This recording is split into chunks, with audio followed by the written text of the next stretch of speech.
In the previous video, we talked about what are systems, and now we're going to talk about a bunch of properties of systems. And the first one we're going to talk about is memory. So, a system has memory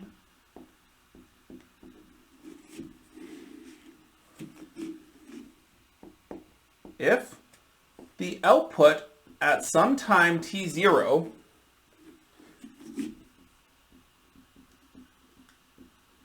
depends on the input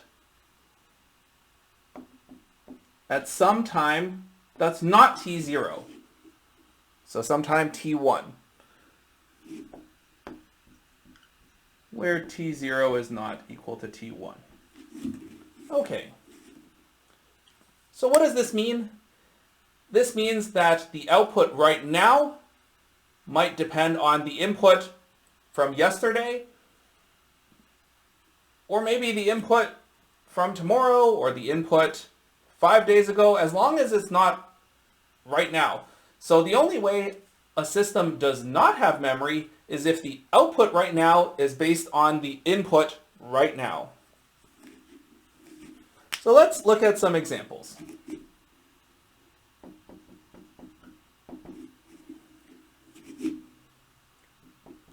Y of t is x of t. Let's put a number, 2x of t, right? Your output is basically your input doubled. This might show up in some kind of filter, for instance. As I'm recording this video, the webcam right there is recording basically how much light is coming in, and then it's multiplying it by a number to make it brighter. Here's that number, right? Does this system have memory, or is it memoryless? Well, let's take a look. Does y at some time t0 depend on x at some time other than t0? In this case, no, right? Y at t0 is equal to 2x at t0. So this is memoryless. What about this? Y of t equals x of t plus x of t minus 1.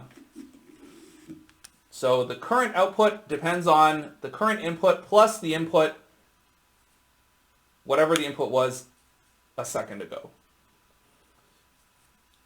Well, let's see. Y of t0, so if we substituted, it would be y of t0 equals x of t0 plus x of t0 minus 1. Well, x of t0 minus 1 is a time that's not t0, right? So for example, the output at, let's say, 5 seconds. Y of 5 would be x of 5 plus x of 4. That is not allowed for memoryless, and so this has memory.